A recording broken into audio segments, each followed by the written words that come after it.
Okay, today we are going to continue with our series on law of agency. We have already discussed what agency is all about. We learned that agency is a relationship that exists between two parties where one called the agent is given authority, or he is authorized to represent the other person called the principal in either making of a contract or in disposition of goods or property. Then we learn that once the agent does what the principal wants him to do, it is the principal's legal position that is going to be affected. We said agency is the relationship between the agent and the principal is what we call, it is fiduciary in nature, which means the agent must act in trust for the benefit of the principal.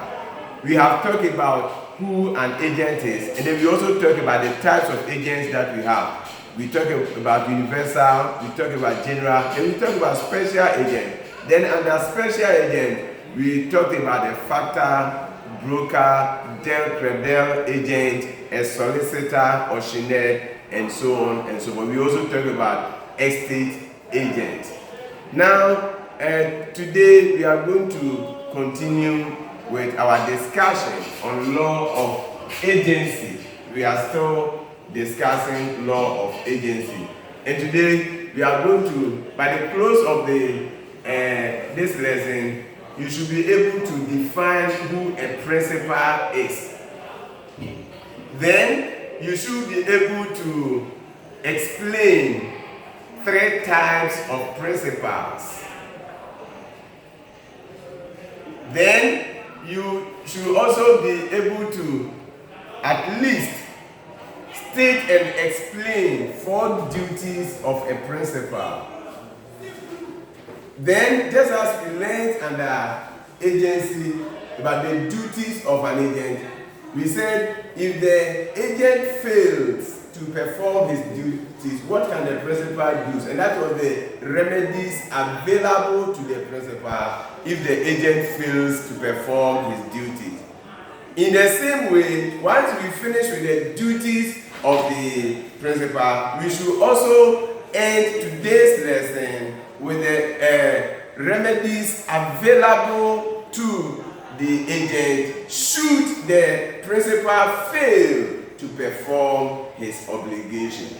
So that is what we are going to discuss today. Now, so who is a principal?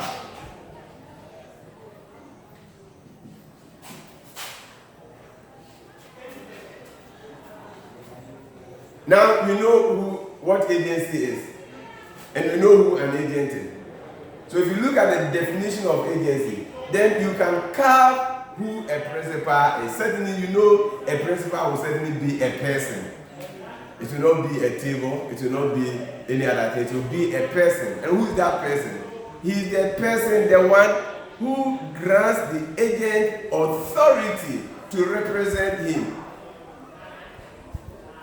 He gives the agent authority to represent him. So once he has, or he gives the agent authority to represent him, then we said it is the principal's legal position that is going to be affected.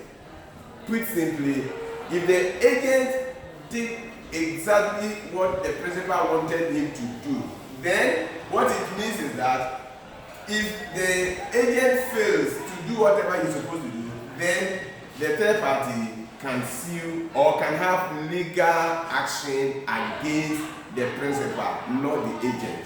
So in agency, once the agent does what is expected of him, the principal's legal position is going to be affected. So it's the person who grants or who gives the agent authority to represent him.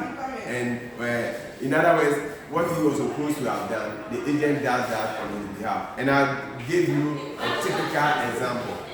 If, for example, I said, as I told you the other time, if you had gone somewhere and you were going to,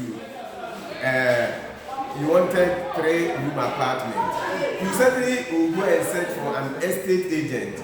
In that regard, you give the estate agent authority to go and search for somebody who has 3-bedroom apartment. So you have given him authority to represent you. So if you fail, if the room is given to you and you fail to pay the money, the third party cannot sue the agent. You are the one who will be held liable. So the third party will take legal action against you. So that is that. Now let's move to our next subtopic, which is types of principals.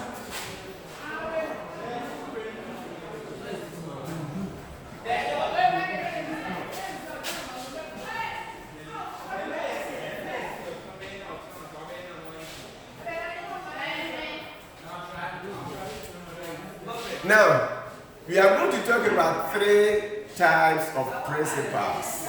3 types.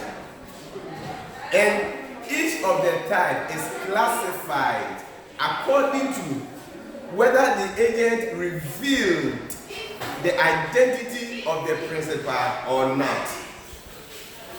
If the agent revealed the identity of the principal, then it becomes a type of principal. If it did not, it becomes a type of principal, and so on and so forth. So we will look at 3 types of principal.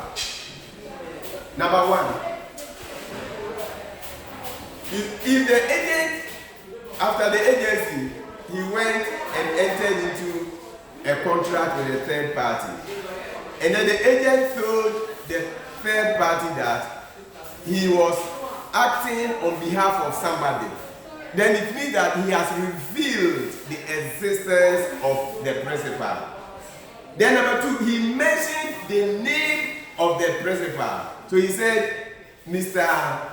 James Owusu-Ansah is my principal. So it means he has also, not only has he revealed the existence of the principal, which means he has revealed that there is agency, but he has also revealed the identity of the principal. You see, your identity is your name. So the moment the agent tells the third party that I'm an agent of, or I'm the agent of Mr. Osei-Wusu, then it means that he has revealed both the existence of the agency and then the identity of the agent. In that respect, the type of principal that has taken place is what we call disclosed principal. The principal has been disclosed. And if you say he has been disclosed, it means that his identity, that means his name, has been revealed. And then the existence of the agency has also been revealed. So the first one is what we call disclosed principal.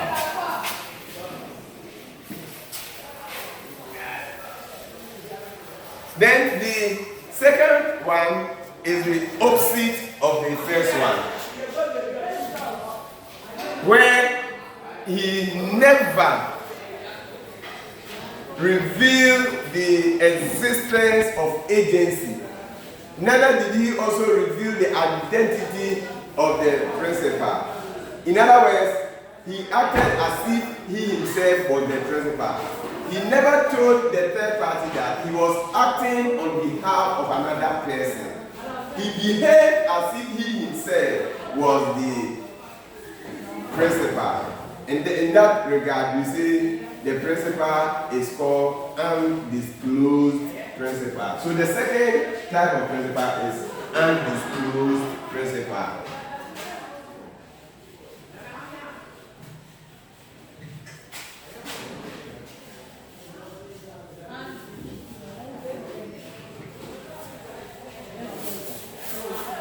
Then the third one is very simple and straightforward.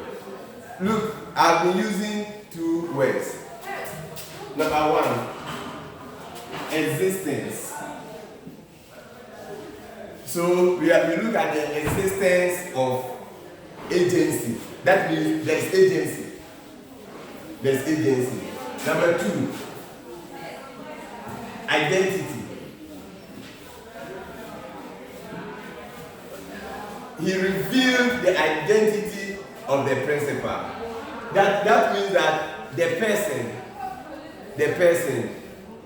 principal, he mentioned the principal's name. So the agent that only know that the person is an agent, but he knows the name of the principal. So that is what we call disclosed. Therefore, the undisclosed, it is the opposite. But you see, there are attempts to the agent will actually reveal the existence of agency. So this one, he will reveal the existence of agency. But he wouldn't disclose the identity of the principal. He will not disclose the identity of the principal. In that regard, then we say the type of principal here is called three. So we have partially disclosed principal.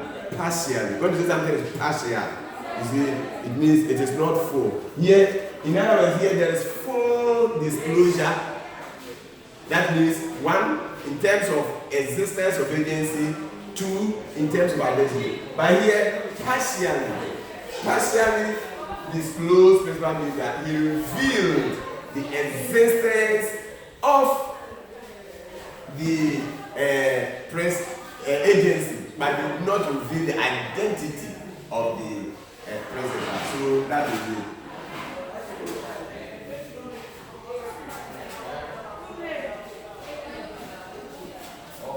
So these are the three types of principal that we have. But let me tell you something.